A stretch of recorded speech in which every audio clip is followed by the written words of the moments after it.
खुलुमबाय निउस चेनेलसिम दिनै खौसेथि बर' सुबुं गौथुमनि नैथि बोसोरसालिया जथुमा आरो नैथि हाबाफारि हिसाबै गलाघाट जिल्लानि तेलिसाल बे गेलेग्रा फोथाराव जागासिनो दङ।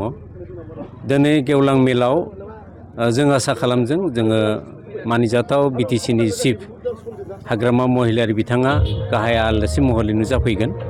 बिथाङा जोंनो कनसेन्ट होदों, खोथा होदों। बेजों लोगोसे केबिनेट मन्त्रि चरण बर' फैगोन आरो लोगोसे जयन्त बरुवा बिथांमोनाबो जोंनो कनसेन्ट होदोंमोन। दा बेजों लोगोसे जोंनि हारिनि जायफोर इन्टेलेक्सुवेल सेन्ट्रेलनियानो जा जिल्लानियानो जा बिथांमोनखौ जों आलासि महरै हांख्रायदों। जों आसा खालामदों बिथांमोना गाजा गोमजायै नुजाफैगोन, बेखौ जों आसा खालामदों। लोगोसे बिखिदाब्लिउसिया दासिमबो आबुं महर मोनाखैना, बिनि सायाव मा बुंगोन? बिखिदाब्लिउसिया दाबो आबुं महर मोनाखै, बेथ' सैथो खोथा। बिखिदाब्लिउसिखौ थांनाय 2021नि 17 फेब्रुवारियाव दानाय जादोंमोन इन्टारिम काउन्सिल हिसाबै।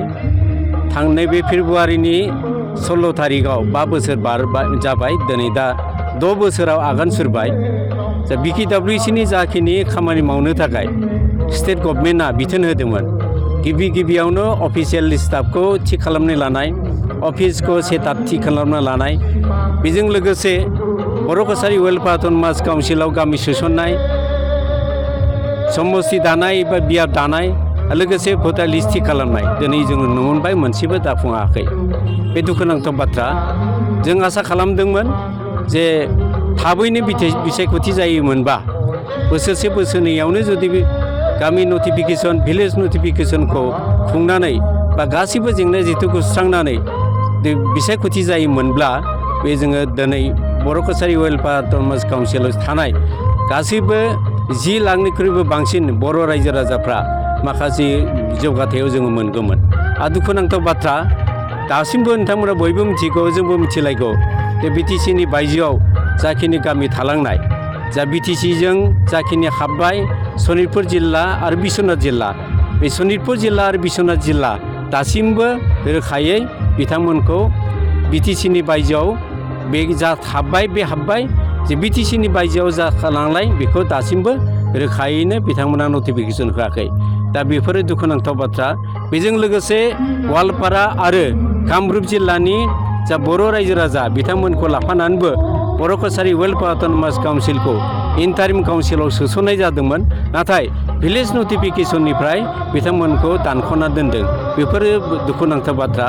बेनिखायनो जोंहा गोबां बे खौसेथि बर' सुबुं गौथुम बे आफादनि गेजेरजों जोङो डिमान्ड होबाय थादों। थाबैनो बिसायख'थि जानांगौ। बिसायख'थि जानानै जोङो गोख्रोङै बे बर' कसारि वेलफेयार अट'नमास काउन्सिलखौ आबुं महरै दाफुंनांगौ।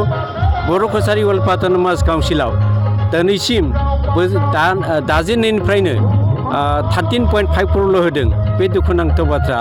बेनि अनगायैबो जोङो डिमान्ड होबाय थादों जे बोसोरसेयाव 500 कौटि रां होब्लासो अन्तत बर' कसारि वेलफेयार अट'नमास काउन्सिलाव थानाय जायफोर सुबुं माहारि आरो जोंनि बर' कसारि वेलफेयार अट'नमास काउन्सिलनि सिङाव थानाय जायफोर जौगाथायनि खामानि, होमब्लासो जोङो आबुं महरै मावफुंनो हागोन। बेखौ जों आसा खालामदों आरो दासिम जोङो सरकारजों आरो गभर्नरजों रायज्लायगासिनो दङ, गोसोखां बिलाइ होगासिनो दं। बेखौथ' जोङो फेलार होनांगोन। मानोना होनब्ला बर' कसारि वेलफेयार अट'नमास काउन्सिलनि दाजेननायानो खौसेथि बर' सुबुं आफादमोन, UBPO। बेहाय मोनसे समाव आङो गाहाय नेतारिमोन आरो लेङाइ आफादगिरिमोन। दा बे आफादनि गेजेरजोंनो जेराव एकर्ड जादों, एकर्ड सिगनेटरिस हिसाबै बिथांमोना दिनैसिम मावफुंनो हानांगौमोन, बोसोरसेयावनो मावफुंनो हानांगौमोन। दा दुखुनांथाव बाथ्रा, दिनै 5 बोसोर बारबाय। बेनिखायनो जों फोथायनो फैयाखै। 5 बोसोर बारसेयावबो बिथांमोना दा इलेक्सन जागोनखाय जोङो खालामसिगोन, सरकारा मावसिगोन, बे खोथा होदों। जोङो बर' रायजो राजाफ्रा जों फोथायनो हाया। बेयो मिनिस्टारा लिलिपप बिथाङा मोनजादों आरो बेनिखायनो बिथांमोनहा बे बर' कसारि वेलफेयार अट'नमास काउन्सिल जा मासियाव दङ, बे मासियाव थानानै थाइसेयानो जा थाइनैयानो जा बिथांमोना डिजिगनेसन आरो लोगोसे बेखौनो सन्तुष्ट लानानै बिथांमोना जिरायगासिनो दं। बे जोंनि बर' हारिनि थाखाय, बिटिसिनि बायजोनि बर' रायजो राजानि थाखाय जोबोद दुखुनांथाव बाथ्रा।